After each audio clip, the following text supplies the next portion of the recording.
friends. This is Sally. This is Sally. I'm crafting at midnight. That should be a country western song, shouldn't it? I'm crafting after midnight. Okay, maybe not. It's really late, right? Yeah, it is. Anyway, yeah, this is Sally, and welcome to my living room. My little place where I like to talk to myself and talk about yarn and crochet hooks and knitting needles and embroidery floss sometimes, and if I had time, spinning. Anyway, welcome. I just wanted to get on here real quick before I go to bed, which I really need to do because obviously I'm too tired. I'm too tired to be up. Oh, I bumped my, there, that's better. Anyway, enough of the silliness. This is Friday, okay? And I have been for 2 days wanting to show off my virus shawl. It's a bit warm in here. I turned the air conditioner off so that I could hear myself think. And I purposely waited till I knew everybody on the property is in bed and not going to call me my next hot or, you know, so that I can show it, so that I can talk to myself. No idea what that was. And show off my shawl. Okay. So to start with, May 27th, I got my yarn. I got some yarn. Rena's yarn. Rena's.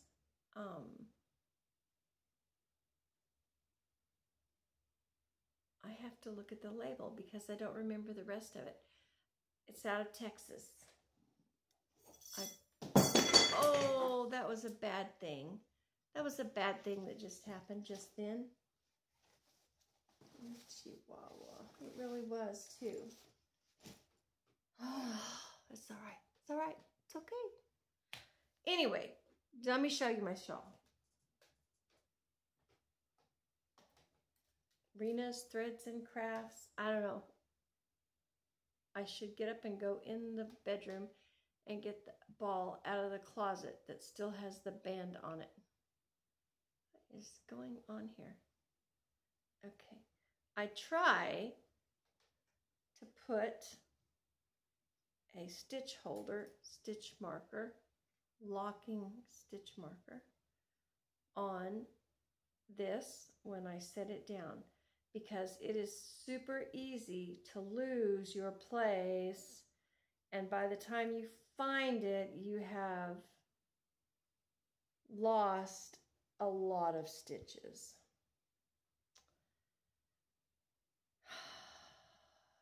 Found it. And because of the personality of this thread yarn, that's what I'm going to call it. It's more of a thread, in my opinion. It really needs to be to have a marker in it to stop you from losing the stitches. There we go. It's a clover marker. I love these. They're too expensive, but they're really nice. And I've bought every knockoff of these clover locking markers thingies. I don't like the sock ones as much because they're too thin, although I see the point of that. I have one in there. Thought I did. These are out of my sister's stuff. I found these the other day in her sewing junk. But these are really nice. These are perfect.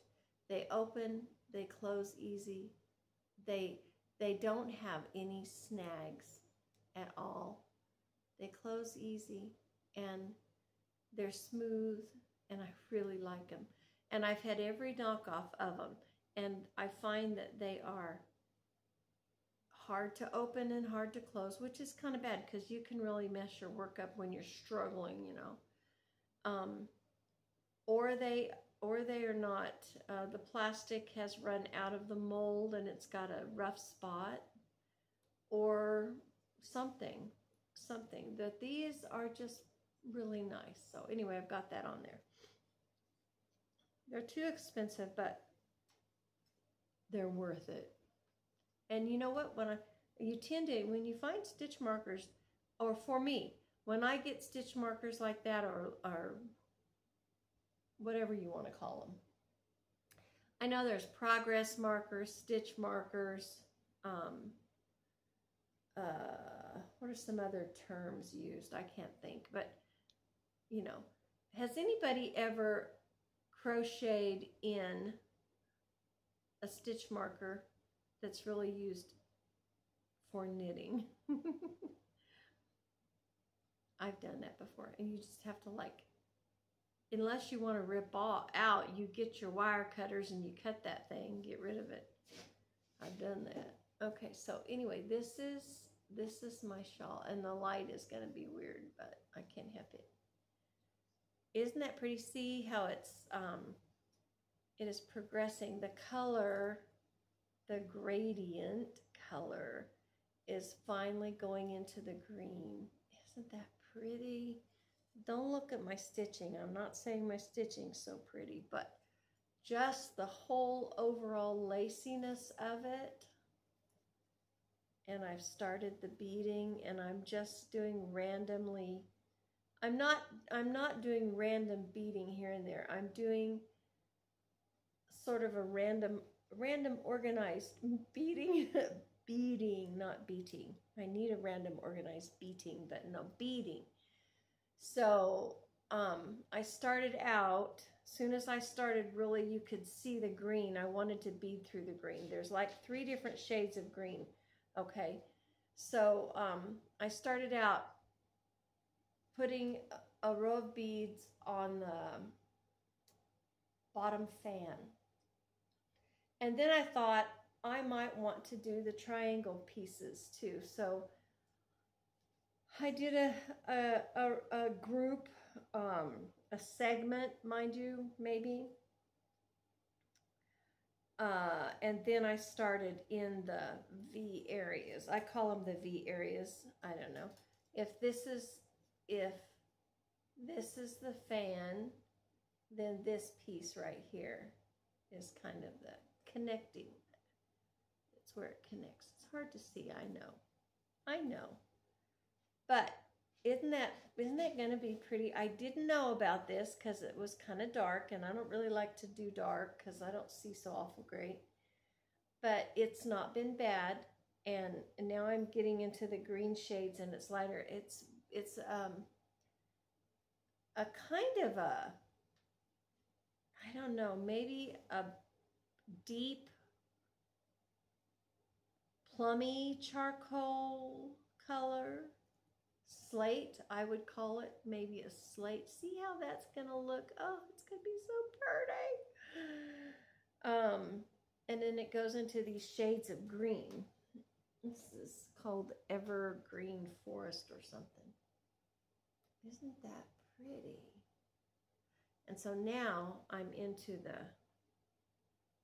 the green part, and it's gonna get lighter and lighter, and it's gonna be this olive at the end. My intention was, I bought 2 of these. They were like $26, and you get a discount for your first order. So they didn't cost me that, you know. I mean, it's still a lot for me, but it was a special gift, so that makes it okay. Anyway, and I do not regret it. I don't. But I bought 2 of these because I wanted to have. I knew the charcoal. I didn't know if I was going to like it, and I thought. And even up until yesterday, I thought I should have started further into, so I would have more green and less of the slatish color. But so I got 2, so I could use the greens, like add to whichever color was going to be the prettiest, and I assumed it would be this lighter green. But I don't think I'm going to have to do that. I think I'm going to have a whole one of these left, which is exciting. This is going to make a ginormous shawl. And I'm into the beading part, so now, and it's bigger, so now I'm into the slowdown. But Rena, you did a fabulous job. That's all I can say. This is a really nice yarn. Now, every yarn has its pros and cons, right? So this yarn is plied and not twisted, I believe is how they word that. And it's 8 strands, and then it gradually goes from the darker, from whatever color, it gradually changes. You know, back in the day, we used to do that with Red Heart and a great big, huge, gigantic, ginormous, big old hook. And we didn't know it was called anything, but you would start out with 4 colors, maybe 4 purples, and you do 6 rows. Then you'd take a purple out and you would add a pink, and you would do 2 rows and add another pink and do 2 rows and add another pink and do 2. So that now you have all pink, right? And then you would gradually change to another color. And we did lots and lots of Afghans that way. And those things, I got one still in the attic swearing like iron. The mice won't even eat it. I swear it's gonna be here till Jesus comes, or after, you know. It's gonna be destroyed in the final fire. I don't know, but it's gonna be up there. It's gonna be up there, okay? And ain't going anywhere. I think it's still up there. Anyway. And it might have been scratchy the first 5 years it was used, but it's probably not scratchy now. Unless it's felted, and then it might be scratchy again. Even though acrylic doesn't really felt, it kind of melts into itself after a few years. It's really not felting. But you know, it will do that, especially if it's stored in heat or gone through the dryer a lot. It will, or been in a trunk of a car or whatever, it will kind of, that, because it's plastic, and I'm not totally opposed to plastic, mind you, but it's just the nature of it, it will do that. So anyway, this won't gonna do that, because this is a beautiful cotton. It's just beautifully soft, and it, like I said, it's all those strings plied, and there's really no fuzz to it whatsoever, which is cool because it makes the beads pop out. There's time when fuzz is nice, because I made some shawls where you wanted it to have a halo so that the beads were kind of real subtle in the work. But this is really pretty. This is going to be, and it's already really pretty. It's just really pretty. Look at that. That is pretty. I'm telling you. That's pretty. So the negative, because it's plied and it's string, it lends itself to splitting. That's not that big a deal, except that you have to watch. And I am a bit I don't like to say that. I have some vision trouble. Let's just say that. So it will split and I won't know it. So then I have to go back when I see it and fix it. But that's okay, because it's worth it. It's worth it to have that. Every yarn has its little issue, and that would be a little issue. And actually what makes this yarn so pretty is that it almost lays like super fine ribbon. So it has a different, it doesn't look like yarn, it doesn't look like string. It's softer than it should be. It's really nice. Anyway, I'm bragging. It's really nice. And I got it in Mountain Range, I think is what it's called. And then this Evergreen Forest or whatever. I will remember the name. I was going to remember, but like I said, it's after midnight and I'm crafty. So, you know, I should be expected to think straight, right? Anyway, so that's where I'm at on it, and it is so nice to work on. Other than the little issue, you got to watch for the splitting. It's so nice, and it has absolutely Oh, hear me. Hear me. It has not tangled, okay? I've done this much. It's been on the floor. It's been on the table. It's been on the counter. I stepped on it once. The dog laid on it once. It's not tangled up. I don't know why it's not tangled. Because let me tell you what, I am the queen of the tangled yarn. When my sister was alive, she would sit forever and untangle my yarn. I had yarn get tangled one time. One time I had a whole lot of yarn got tangled, and I was just going to throw it away, which I don't throw anything away. Obviously, look around here. It's not in my genetics to throw things away. My sister sat forever and untangled that. And I spent myself hours and hours and hours and hours one time untangling a ball the size of a beach ball of, it probably wasn't that big. That's probably an exaggeration, but it was a really big ball. It was in a paper sack. That's how big it was. This was embroidery floss of all different colors that my mom had bought at a sale, and when a store went out, and it was kind of tangled at the time, but she bought the whole wad of it, and we used on it by just cutting pieces out here and there for a while. And then I got married. This is how long ago it's been. And I took that yarn with me. We went camping, because that's what you do when you're poor and you get married, but you want to have a trip. So I went like camping. It's a whole story. I could tell that whole story. I'm just saying. Anyway. And the day we stayed in a cabin, 2 days, I didn't do it the days we slept on the ground in the open air, or the days we slept in the tent that our feet stuck out this far, or the days that we hiked up a mountain with a pillowcase tied to our back like a backpack with a piece of rope out of the trunk of a car. Those days I didn't do it, but the day we had the cabin for 2 days, and those 2 days when my husband was fishing, when I wasn't fishing with him, I sat on the porch and I worked on that big ball. And he came back one day and he sat, and for about 4 hours, that sweet man helped me untangle that wad. I was so ready to quit, but I wouldn't quit because he was still working on it. And we got that mess untangled. And I did a lot of embroidery at the time. And I used that yarn forever. And when I finally ran out of that and I had to go buy yarn, you couldn't buy yarn but embroidery floss that was that good a quality. I couldn't. It had just gone down in quality since that had been produced so much that it was just really noticeable. And that was the first time that I ever really noticed that something would, not be as nice as it had been years before. Anyway, it was old, and but not falling apart like some threads do when they get old. So anyway, that's that. I'm rattling because that's what you do when you're, when the golden hour has come and gone. But anyway, so that's where I'm at. And the beads I'm using, which I just knocked in the floor. Yes, I did.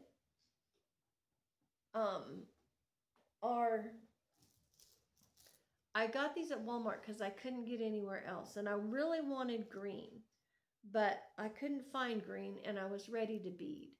So I got these little silvery glass ones. They're supposed to be clear, but they have a bit of it. When they shine in the light, they have a little silver on the inside, I think. So they show up. And I paid under $4 for them. It's just 100 grams of them. And so far I haven't had any. Sometimes when I would buy them cheap like that, about, 10% of them wouldn't have a hole. But so far, so good. So if these keep working out as good as they have been, that'll be great. And this is a really, really old boy's 12. And you can see, maybe, it's hard to see. I can't tell if you can see or not because I can't see nothing today. It's a 12. It's bent because I've used it to bead. I have one that's better than this, that's short, about like there, and it has a cap that goes on it, and you take the cap off and it makes the thing longer. I'm sure that was a safety feature because these are rather sharp. It's really, really old. And it's better because it doesn't have as big a lump here, and I can get like 6 beads on it. This I can get 4. And I have a little glass dish, which fell on the floor and probably broke. It's an antique too. Oh, gracious sakes almighty. Plus all of the beads that are on the floor back there.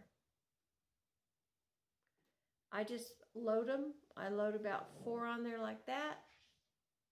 And then when I come to a place, I put my thread on here. I slide that bead on. I get my other crochet hook and I just go to town. It takes longer, of course. I started out using my tulip because I paid so stinking much for these. I bought these one time when, I don't know, for some reason, it was a birthday or a holiday and I wanted to buy something. I don't know. Do you ever do that? It's bad. It's a very bad thing. But I found them on sale and I bought a set. And they are nice. They're nice. But you know what? Ain't nothing beats a boy. Ain't nothing. Nothing beats it. And this one has a bit of a bit gritty. Just a tad bit gritty. And I can make speed with this baby. These slow me down. They might be better and easier on your wrists. Because it's got the whatever. And this is real smooth, which is good and bad. Sometimes my stitches come off of that. I finally went over and dug this out because I felt like that was slowing me down. It's just me. Most people like that. And I wish I liked them because they're so pretty. I do like them, but I just can't use them very good. Hey, it's okay because Crystal at Bag O Day, who is a over the moon professional, she uses these kind of hooks a lot. I've seen her. Anyway, that's what this is. So I love all the pretty wooden hooks and the ones that are great big worked, oh, they're so pretty. But I would never buy me an expensive one because I've bought cheaper ones to see about that handle, how it would work, and I've never been able to have much luck with them. So that's just give me these. You know how many of these I have? I should count them. But maybe not. So anyway, that's my progress. And I went and got this out of the deal because I just felt like my hands were straining on it, which is just the opposite of what's supposed to be. My hands felt like they were straining on the other. I've done a little work on, I made myself do a little bit of my Afghan, and I made myself do a little bit of my scarf. It's gonna be done soon. But mostly I've just been working on this shawl. This is for, I say a little girl, I don't know, she's 30 something. I want to make her a shawl. She's been helping me so much. Man, she likes green. And we were talking about shawls and about crochet, and she sat down here and she wanted to crochet, and she picked up a hook and I showed her what to do, and she just started crocheting like she'd been doing it for 20 years. Now maybe she has done it before. Maybe she just needed a refresher, or maybe it was the first time she ever crocheted and she's just a genius. I don't know. But she just picked it up so quick. And we were talking about things we like to make, and I said I like to make shawls, and I said I should make you one. What color do you like? And she said green, and I said, oh my goodness, I'm gonna have to find me some green yarn. And then I went online and I found Bag O Day, I think's who it was. Crystal was talking about this yarn from Rena's Thread and Crafts or something like that. And I went online and I bought me some because it was just too pretty not to. And then it came and it has really been nice. So anyway, I think this is going to, I think I'm going to be able to wet block, or not wet block it, but just mist block it, you know, without getting it all soaking wet, because it's just laying nice. It's the thread. It's just laying nice. So anyway, I'm super excited and very happy with it. Very happy with how it's coming out. I wish I hadn't dropped all of my little bowl back there. I like to use a little dish, which I would have showed you, but it's over there. Little condiment dishes, those little glass antique ones. I have a bunch of those. We use them for things like when you fix tea to put your tea bag in. That's good size. Over there I have pins. I put my pins in it. I always put my stitch markers in one, and they're great for beads, except if you drop it. My sciatic was acting up, and I discovered it was because I was doing this to get my beads. So I set my beads over here, and then I knocked them down. It's okay. Anywho, I don't know how much longer it will take me to do that. I've worked on it, I think, about 10 days. It's not like I just don't do anything else either. Honestly, I promise. But I have had more time this week because my house has been a bit emptier. And next week may be different. But now that I'm into the pretty color, I'll probably get, even though I'm beading and that takes so long, you know, I'll probably get it done faster. Imagine, because I tend to do that when I get, and it's a gift, so I want it to be done soon, and then I can work on something else, maybe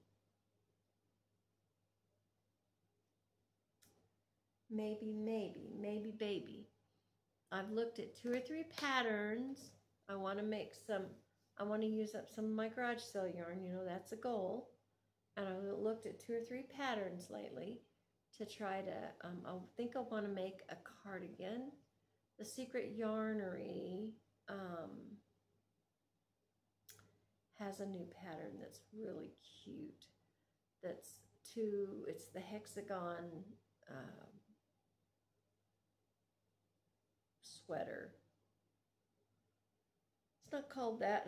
What's the other fancy word for cardigan? Yeah, that's what it is. It reminds me a little bit of a bolero, which I don't know if that'll work for me or not. But there are some other ones I've looked at because I want to make one of the, I wear a sweater all winter long from, I don't know when it first starts getting a little cooler at night until it gets warm. Just because, I don't know, my arms, I'm really hot-natured, but my arms get cold. I don't know, it's kind of weird. So, and I have a bunch of sweaters, because anytime I'm at Wally World and the sweater's on sale, I buy it. So then I have all these sweaters, and then I never throw one away. So I have one to paint in, and one to feed the chickens in, and, you know, all of that. And so... but I need to clean out and get rid of some of that. I got too much junk. Anywho, it's time for bed. No more rows. My eye hurts. I have a little issue with my eyeball. And when my eye starts to hurt, I know, okay, it's time. It's time to put it away, sister.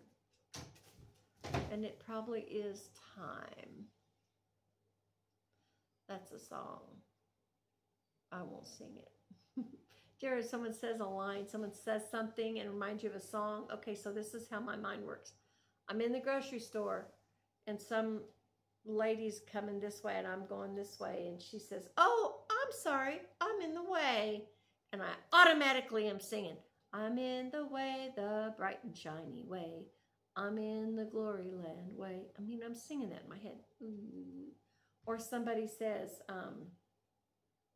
I don't know, just random things. Remind me of a song, and I just start in my brain, start singing it, and I get that in my brain.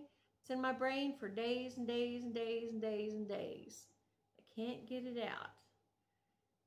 What do you do with a drunken sailor? What do you do? That song, I don't even know that song. I know that much of that song, but somebody sang that one time when my sister was sick and she had liver disease, and she would kind of get goofy, and maybe she sang it, I don't know, and somebody sang that, and then it always makes me think of her. And if I hear it, then or hear a do do do do do do any part of that, I'll be singing for 3 or 4 days. What do you do with a drunk? I'll wake up in the morning. What do you do with a drunk? It's ridiculous, but that's just how my brain works. Or I can remember one line of a song, you know. I only know that one line. It'll go through my head over and over and over and over and over again. It's crazy. Bless my heart, right? It's true. I don't listen to music because it makes me cry. All the music is sweet. It's the sweet, or it's sad, or it's gut-wrenching, or it's gut-wrenching snot slinging, you know, tear-jerking. I don't even want to hear it, so I don't even listen to it. Because like the songs on the commercial, the Russell Stover commercial, or the Kodak film commercial, they'll just set me off, and they'll just, oh, that's so sweet, you know. It's that stuff just gets to me. It's paybacks, because when I was a kid, we used to sing sad songs to my mom just to make her cry. We thought that was so funny. And now, see, now I'm old and I'm doing it myself. That's what happens. That's what happens. Things, you know, you reap what you sow, right? So that's the deal. Anyway, tomorrow is Saturday. And I am going to go to the movies with my friend, and we're going to watch a movie. I hope I like it. I'm sure I will. And then I'm going to come home and make donuts, beignets, or whatever they're called, so I can take them to Sunday school Sunday morning, and a chocolate cake for Father's Day, because my son and his girlfriend, who the shawl is for, will be around, and I'm going to fix them a chicken fry for lunch Sunday. And it's going to be a lovely day. We're going to praise the Lord and bless the dads and all the men in general on Father's Day. Everybody should be. It's a day when everybody who is a dad, will be a dad, ever was a dad, or had a dad should get a pat on the back for all the hard work that they do to keep us all going. Because, you know, whether we like it or not, there are things that the guys can do that we can't do, or at least I can't do. And I appreciate them and all that they do and all that they can do. And so that'll be Sunday. And grandkids will be here, so I'll get to hug and squeeze them, and that'll be good. My other grandkids are coming next week, and that'll really be good. They're going to help me clean out my cellar, I think, and we will have so much fun. So much fun. It's summer and it's hot, but we don't care, because we can go outside and squirt each other with the water hose. And that'll just be great. That'll just be wonderful. My neck is hot. Anyway, future sewing plans. I'm going to put a quilt together, and I got my curtains made, and they look like a pillowcase, and now they're off, and they just look stupid. But they're up there, but they don't look like a pillowcase, but they don't look good either, but they're there. So whenever I go potty, I don't have to worry about someone walking past my window and, you know, having their eyes burn out or something. So, got that done. They're up. Such as they are. You know, you get your ideas. You think something's going to look a certain way, and so you put it together, and then it just doesn't look like you thought it was going to look like it. The picture you had in your head, it's not what you're visualizing, what you are visually seeing in front of you. Yeah, I've had that a lot lately. In fact, my son's girlfriend was helping sort through some stuff, and she came across a baby blanket that I have been looking for forever. I made it for my granddaughter and it's been in my son's storage. And I just remember, it was such a pretty blanket, and I love the fabric. I was so excited when I found the fabric. I found it years before I had a little granddaughter, but I found it just so I could, little cowgirls, just so I could make this for my granddaughter someday. And I made this, and in my mind, that was the prettiest blanket. And I've told people, I wish you knew where that was. That's the prettiest blanket I've made hundreds of them. That's the prettiest one I ever made. Anyway, she found it. She sent me a picture of it. She said, "Is this the blanket?" And I'm like, I don't know. I don't think so. So then I got it and looked at it and held it out. Oh, it is. It's not near as pretty as I remember it. In my brain, it was much prettier. I mean, it's not ugly or anything, but it's just not over the top cute like I remembered it. That just happens. Anyway. So, I'm also going to put the scraps I found from all my grandkids' blankets that I've made them. At least most of them. I found a box of them when I was going through stuff.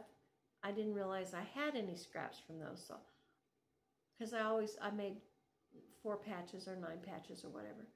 I am going to put all those together and make a grandma blanket for my house. Because I only have 300 blankets, I just need one more, right? No, I don't know how many I have, but I have a whole stack of them. I have so many blankets, I don't know where to put them. So they're all up on the big bed in the back room, like it's this thick of blankets, because I don't have anywhere to store these blankets. And I use them all when all the kids are here, all the grandkids. I use them all. So and as I never get rid of anything, there's no way I could ever get rid of a blanket, because you can never have too many blankets. I'm rattling. So I'm just going to say, Lord bless you and keep you, and that's a song. Yes, keep you. Lord bless you and keep you. And I will see you in a few days when I get about this much more done. I'll be into the next color, and I will have to show it off because it's super cute. God bless.